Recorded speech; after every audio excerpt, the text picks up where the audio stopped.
Waktu PON kemarin tuh kan puji Tuhan dapat medali perak. Menurut saya sebagai perempuan itu kita harus aktif pastinya. Karena aku tipikal orang yang kayak suka SKSD. Ikutlah Putra Putri Budaya Indonesia kan, ajang nasional nih. Aku punya teman, dia kuliah di Amerika gitu kan. Terus dia nari dadas nih, bawain tarian kita. Oh, tapi masih suka makan cengcalu nggak meski kuliah di Amerika? Masih. Menurut aku dari organisasi, kemudian juga komunitas itu merupakan wujud nyata kita sebagai generasi muda untuk mempromosikan budaya agar tidak punah gitu. Kamu jurusannya apa? IPA. Kenapa masuk hukum? Karena kayaknya di hukum baik bicaranya deh. Gitu. Aku udah menggeluti dunia dance sport itu dari SMA dan puji Tuhan juga bisa membawa aku ke Hong Kong kemarin juara 2 kita lomba. Itu cosplay pernah jadi apa aja tuh? Banyak. Aku pernah jadi pramugari ala-ala gitu. Kemudian juga kemarin konsepnya Harry Potter. Jadi banyak konsep yang menurut aku unik dan menarik gitu. Dian, cosplay Dian. Tapi kadang ya kalau di luar negeri itu lebih susah di Indonesia saingannya. Why? Karena di Indonesia itu banyak peminatnya. Kayak kalau yang di ballroom itu ada slow waltz, tango, quick step, kemudian slow foxtrot sama Viennese waltz. Nggak paham semua saya. Ada yang nanya berarti di Kalimantan naik apa? Iya ada. Itu udah pertanyaan umum. Naik drink dealing gitu.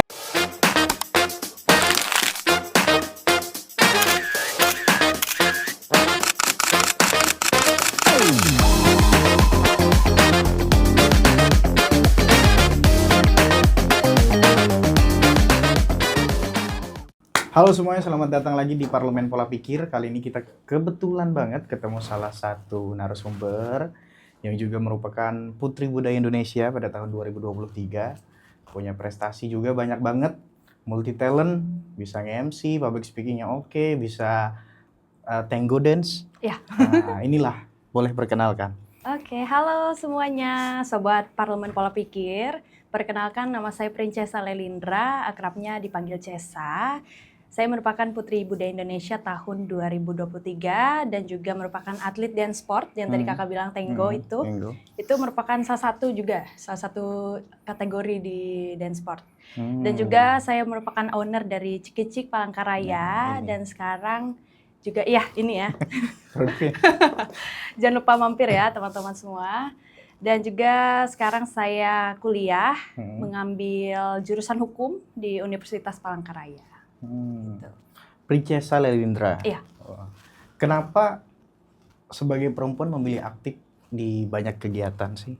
Karena kan banyak nih di zaman sekarang biasanya ya sorry to say banyak perempuan yang lebih memilih fokus dalam kegiatan yang tidak terlalu memakan waktu. Tapi kita melihat Cesa begitu aktif. Bahkan dari bangku SMA ya? Iya, dari bangku SMA. Apa alasan utamanya? Karena menurut saya sebagai perempuan itu kita harus aktif. Pastinya dari SMA juga saya sudah berkecimpung di dunia modeling dan juga public speaking tentunya. Saya kemarin ditawarkan ikut di TVRI Kalimantan Tengah dan itu merupakan suatu kesempatan yang buat saya itu belajar gimana sih public speaking gitu kan. Dan juga skill-skill itu yang bisa membuat kita lebih berkembang pastinya. Jadi kenapa teman-teman semua mungkin bilang saya itu multi talent? Itu karena saya mau mencoba hal baru. Gitu. Semua saya coba, nyanyi, dance semua. Tari tradisional juga, semua dijabanin gitu. Gitu. Dari umur berapa itu kira-kira? Kalau modeling itu aku sudah ikut dari TK. Kalau dance sport itu dari SMP. Berarti dari orang tuanya juga? Iya, karena dari orang tua juga support. Walaupun sibuk ya, tapi saya berusaha untuk bagi waktu gitu kan. Dan mereka juga meresponnya positif, asalkan aktivitasnya itu positif, mereka pasti support gitu. Luar biasa sekali. Tepuk tangannya. Nah, dalam hal berbagai kegiatan kan kita tahu Cesa ini juga seorang duta pariwisata tadi. Nah, dalam salah satu title nih yang bisa dibilang kalau dalam karir itu C-level ya. Ini Putri Budaya Indonesia di tahun 2023. Itu gimana ceritanya sampai bisa meraih predikat itu? Ya sebenarnya ya kalau kata orang segala sesuatu itu nggak ada yang instan itu benar. Karena kita berproses. Aku dulu ikut modeling sudah dari TK, tapi sempat vakum waktu SMP, kemudian ikut lagi di SMA. Nah aku mulai lagi untuk ikut di dunia duta, khususnya itu ikut Duta Smada di tingkat sekolah dulu, Duta SMA Negeri 2 Palangkaraya tahun 2020. Dan puji Tuhan itu dapat juara 1, padahal waktu itu iseng-iseng gitu kan, ikut lagi zaman COVID deh kan. Dia iseng aja juara 1 guys. Ikut gitu kan, karena memang didorong juga dari orang tua juga, backgroundnya penari, beliau juga modeling, jadi ya anggap-anggap menerusin lah gitu. Ya jadi ikutlah Duta Smada itu, kemudian jadi Duta Smada 2020, kemudian ditawarkan nih dari Papipar Kota yang Duta Pariwisata Kota Palangkaraya tahun 2021, karena juara 1 dikirimkanlah ke Duta Pariwisata Kota gitu kan. Nah dan jadi dari guru-guru itu rekomendasi kita berdua pasangan gitu kan. Siapa pasangannya waktu itu? Waktu itu ada Adnan. Ya, sekarang ngambil kedokteran ya di Semarang. Saya kira Doni ya. Oh iya. Kadang nih. Oh itu beda lagi. Kumpul di satu circle ya. Iya ya, betul juga. Kemudian ikut Duta Pariwisata kemarin nekat sih. Sebenarnya ragu karena masih muda dan posisinya di situ saingannya sudah yang bekerja, kemudian sarjana pariwisata. Jadi memang challenge sekali dan syukurnya dapat juara 2 kemarin. Karena mungkin juga saya belajar walaupun saya muda, tapi saya tidak takut untuk mencoba gitu kan. Apa salahnya kita coba walaupun kita masih muda gitu kan. Posisinya di situ saya masih usianya 17 tahun, tapi saya tidak ragu untuk ikut karena menurut saya Duta Pariwisata itu bisa membuat kita lebih tahu tentang pariwisata yang ada di Kalimantan Tengah, khususnya di Kota Palangkaraya. Dan juga pariwisata yang ada di Kota Palangkaraya itu kami inilah Duta Pariwisata yang mempromosikan gitu kan. Mempromosikan pariwisata, kemudian juga budaya yang ada di Kota Palangkaraya, seperti itu. Kemudian juga dari Duta Pariwisata itu banyak kenal, relasi-relasi termasuk Doni. Kami kenal dari Duta Taman Bunga juga, kemudian Duta Genre. Karena aku tipikal orangnya kayak suka SKSD sih. Setiap ketemu orang, halo Kak, selalu pengen tahu, pengen kenal karena relasi kan gitu. Terus dari situ ditawarin lah ada satu mentor gitu kan, satu mentor aku namanya Umi Yeni. Beliau yang memperkenalkan aku tentang putra-putri budaya Indonesia. Nah di situ pertama kalinya juga Kalimantan Tengah itu mengirimkan perwakilan. Saya dan juga partner saya itu Yusuf. First time banget ya? First time, jadi waduh pertama kali ini kan ikut PPBI gitu kan. Tapi aku tetap cari tahu gitu gimana sih PPBI. Jadi setiap ikut ajang itu aku cari tahu dulu kayak Duta Pariwisata itu apa yang ditonjolkan, kemudian juga PPBI juga apa gitu. Jadi modal nekat juga sih. Ikut semua di zaman semua ikut gas terus ya. Ikutlah Putra-Putri Budaya Indonesia kan, ajang nasional nih. Nggak ada di Kalimantan Tengahnya itu karena first time ngirim kan, jadi sistem ya kita sistem online kemarin. Ya seleksi online gitu. Kemudian dikirimlah kami berdua. Terus ikut di ajang nasional. Wah sudah takut nih, waduh saingannya seluruh Indonesia nih 38 provinsi. Habis itu kata Umi Yani bilang, nggak apa-apa, kalian punya potensi, kalian pasti bisa. Gitu. Jadi kalian harus semangat, harus bisa gitu. Aduh dibilangin harus bisa, jadi harus belajar. Nah di situ aku belajar, nguatin lagi modeling, kemudian juga public speaking.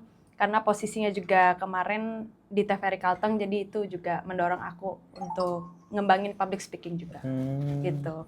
Kemudian waktu di nasional juga, puji Tuhan dapat juara 1, walaupun saingannya juga berat-berat waktu itu, tapi karena mungkin attitude juga dinilai di sana, kemudian juga wawasannya tentang budaya gitu. Jadi ya aku bersyukur sih punya keluarga baru di PPBI gitu. Dalam hal kebudayaan, Cesa, kita kan tahu sekarang memang pertahanan dalam ilmu pertahanan negara ya, ada yang namanya pertahanan non militer, pertahanan bahasa, budaya, dan budaya termasuk sekarang kan banyak banget nih kebudayaan yang dari luar yang masuk ke Indonesia. Contohnya dari negara-negara luar lah. Nah, kalau dari Cesa sendiri gimana sih sebagai duta untuk mempertahankan kebudayaan itu?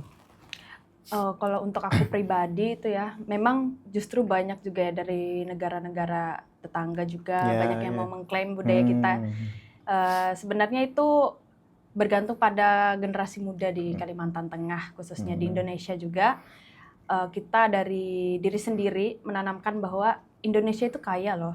Kita punya banyak banget budaya yang bisa ditonjolkan gitu. Kayak di Jawa, kemudian di Kalimantan, kita punya potensi yang bisa kita kembangkan gitu ya.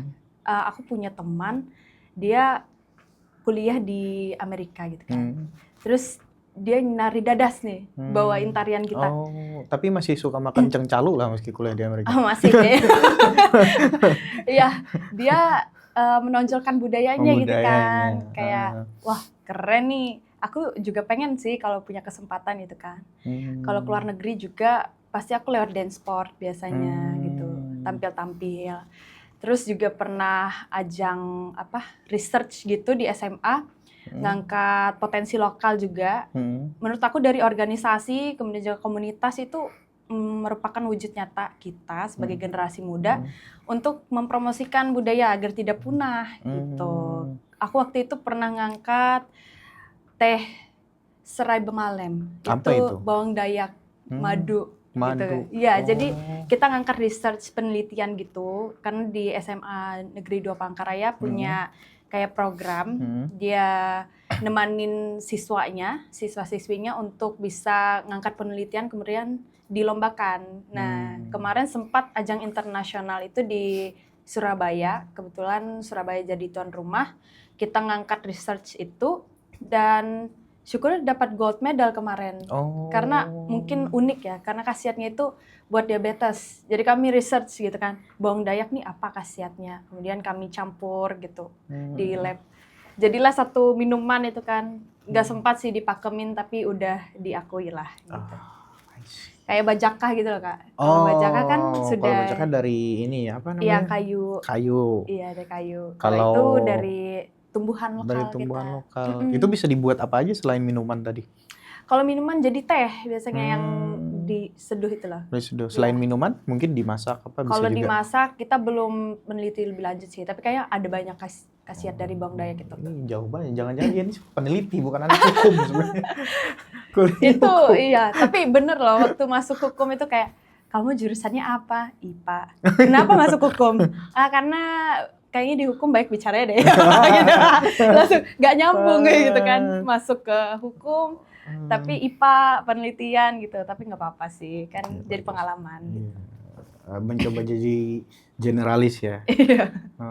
Kan Cesa berbicara soal banyak ngomongnya. Cesa kan juga salah satu MC yang banyak banget nih tampil di berbagai acara. Yang paling gede juga kemarin aku lihat di Lamandau Festival ya, Festival Babukung. Kemarin. Bisa ceritain nggak best experience-nya sebagai MC itu apa sih gitu? Yang paling dinikmati kan ada beberapa tipikal orang juga yang agak introvert, ada juga yang memang nggak terlalu suka menjadi perhatian publik. Ya Cesa nih kenapa gitu? Kan itu apalagi aku ngeliat video rame banget kan gitu. Iya. Waktunya MC. Sebenarnya MC itu bukan suatu kayak ajang untuk kita menampilkan suatu skill kan. Kalau MC itu. Tapi banyak yang bilang, Cesa kamu banci tampil deh, emang. Dia bilang, banci tampil emang gitu. Karena emang dari kecil udah diajarin kamu ikut modeling dah, ikut dance sport gitu kan. Jadi memang sudah terbentuk dari dulu mungkin, jadi pengen nyoba lah dari MC itu. Terus kenapa sih milih MC? Karena dari TVRI Kalteng juga, di situ jadi batu loncatan aku untuk lebih berkembang lagi, lebih explore. Ternyata jadi MC itu seru sih menurut aku. Karena setiap event kita nge-MC itu kan beda-beda kan. Jadi bisa belajar dan juga aku paling sukanya itu ya kadang tuh bisa cosplay gitu, jadi kayak menarik lah gitu ya. Walaupun kadang ribet kan buat cue card, kemudian juga harus menghidupkan suasana juga. Itu cosplay pernah jadi apa aja tuh? Banyak. Aku pernah jadi pramugari ala-ala gitu. Kemudian juga kemarin konsepnya Harry Potter. Jadi banyak konsep yang menurut aku unik dan menarik gitu. Dian, cosplay Dian. Gak cuman ngomong gitu, tapi cosplay juga. Iya. Ternyata. Nah, ini Cesa tadi kita bahas MC, pengalamannya di MC, di Putri Kebudayaan juga. Iya. Nah, ini aku yang paling speechless itu waktu ngelihat Instagramnya ada video tari apa? Dance sport. Dance sport itu apa? Tango ya? Kalau dance sport itu sebenarnya ada 2 genre, dia ada Latin sama ballroom. Jadi itu ada 10 totalnya tuh. Tapi aku cuman 5 sih yang dipelajarin di ballroom. Aku ballroom dance. Jadi kalau ballroom dance itu dia lebih slow gitu. Kalau Latin dia gerakannya lebih cepat gitu lah, berenergik gitu, kayak zumba gitu. Sampai kemana udah menari membawa Cesa? Wah itu jauh sih. Aku udah menggeluti dunia dance sport itu dari SMA dan puji Tuhan juga bisa membawa aku ke Hong Kong kemarin juara 2 kita lomba. Kemudian juga PON kemarin di Medan, kemudian juga banyak ke Malaysia. Ke Malaysia udah hampir 3 kali kita pertandingan gitu kan. Sebenarnya pertandingan itu juga evaluasi. Kita kan punya coach juga di Jakarta. Nah, jadi dia kasih target nih kita buat ikut lomba-lomba terus, nanti ikut ke Jurnas, kemudian ikut PON, ajang-ajang di Indonesia gitu. Tapi kadang ya, kalau di luar negeri itu lebih susah di Indonesia saingannya. Why? Karena di Indonesia itu banyak peminatnya, kayak di Bali, di Kaltim itu banyak yang udah lama banget ngegeluti dunia dance sport. Jadi menurut aku lebih challenge di Indonesia. Justru kalau di luar negeri tuh kayak jarang gitu. Kayak di Malaysia itu kurang atletnya gitu. Kalau di Hong Kong itu juga masih jarang gitu kan. Dance sport ini kayak dansa gitu. Jadi aku tuh couple dance gitu. Enggak, dia bergenre atau gimana sih maksudnya dance sport itu? Bergenre. Jadi ya, kalau yang di ballroom itu ada slow waltz, tango, quick step, kemudian slow foxtrot sama Viennese waltz. Nggak paham semua saya. 5 itu dia harus dipelajarin semua, tapi aku baru 3. Kalau 3 tuh kan slow waltz, tango, quick step. Kalau 3 ini tuh pre-amateur. Pre-amateur itu ya kalau genrenya. Jadi setiap pertandingan kita bawain 3 tarian itu. Jadi ada babak quarter, semifinal, final gitu. Jadi 3 kali dance kalau masuk semifinal, masuk final gitu. Dalam waktu dekat apa akan ngikut lomba di ajang apa nih untuk dance sport tadi? Kalau untuk dance ini kita mau mempersiapkan diri untuk ikut PON, karena itu kan 4 tahun sekali, karena kita ada syarat juga ikut ke Jurnas 2 kali dulu, baru PON gitu. Jadi sekarang aku lebih ke ngajar sih, adik-adik yang mau jadi ini. Jadi coach juga. Jadi atlet dance sport juga. Izin. Jadi memang harus mengkaderkan gitu kan, nggak cuman habis putus di kita gitu. Jadi harus berbagi ilmu gitu ya. Tapi kalau ada perlombaan tetap ikut juga ya? Tetap ikut, tapi partner aku lagi sibuk juga karena dia ambil kedokteran. Kebetulan dia sepupu aku juga. Jadi ya lumayan chemistry-nya dapat lah. Gitu. Ngerti. Iya, jadi enak aja gitu kalau mau keluar kota gitu bisa. Gitu. Ya udah ada chemistry karena ada hubungan darah juga keluarga ya. Iya, sepupu gitu. Tadi. Nah, Cesa, boleh nggak ini Cesa berbagi pengalaman yang paling apa ya, bisa dibilang sebuah momen yang merupakan pembalik yang membuat Cesa benar-benar termotivasi untuk terus belajar banyak hal? Aku ya? Momen apa sih? Sebenarnya ada 2 momen sih. Ketemu cowoknya? Enggak. Ini dua event ini di tahun 2023 berkaitan dengan yang udah kita bahas sebelumnya. Putri Budaya itu ya. Yang pertama pasti Putra Putri Budaya Indonesia itu merupakan satu achievement yang buat aku tuh kayak lebih berkembang gitu loh. Rasanya kayak wah, dari PPB ini aku dibukakan jalan loh untuk berkarya gitu kan. Dari situ aku bisa MC, kemudian juga jadi host, kemudian juga sekarang kan aku jadi singer juga tuh. Semua dijabanin kan. Terus di ajang PPB ini aku ngelihat teman-teman dari seluruh provinsi itu ternyata mereka wah jauh banget loh sebenarnya. Orang di Jawa sama di Kalimantan itu maaf jauh gitu kan. Jadi aku pengen belajar sama mereka gitu dari Sulawesi dan juga Sumatera. Dari bahasa mereka juga kan beda-beda dan unik juga menurut aku. Jadi mereka suka nanya-nanya di Kalimantan ada apa sih kayak gitu. Jadi kita sharing-sharing aja gitu kan. Oh kapan-kapan main ya ke Palembang kayak gitu kan. Nanti ke Kaltim ya gitu. Karena partner aku juga Rohman itu dari Kaltim, aku dari Kalteng waktu itu. Ada yang nanya berarti di Kalimantan naik apa? Iya ada, itu udah pertanyaan umum. Naik tring giling gitu, dia tanya gitu kan.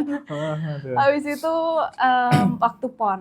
Nah waktu PON kemarin tuh kan puji Tuhan dapat medali perak. Iya, aku baca beritanya tuh. Iya, yang itu.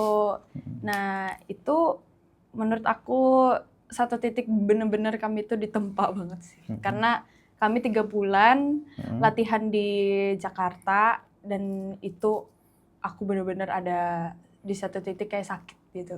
Kayak memang bener-bener makanan dijaga, kami disuruh ya jangan terlalu makan banyak gitu kan. Dan waktu itu aku sempat drop juga sampai tulang ekorku tuh sakit gitu loh. Karena ternyata salahnya itu di heels. Heels yang aku pakai itu ketinggian. Jadi itu yang membuat dia kayak tiba-tiba sakit gitu.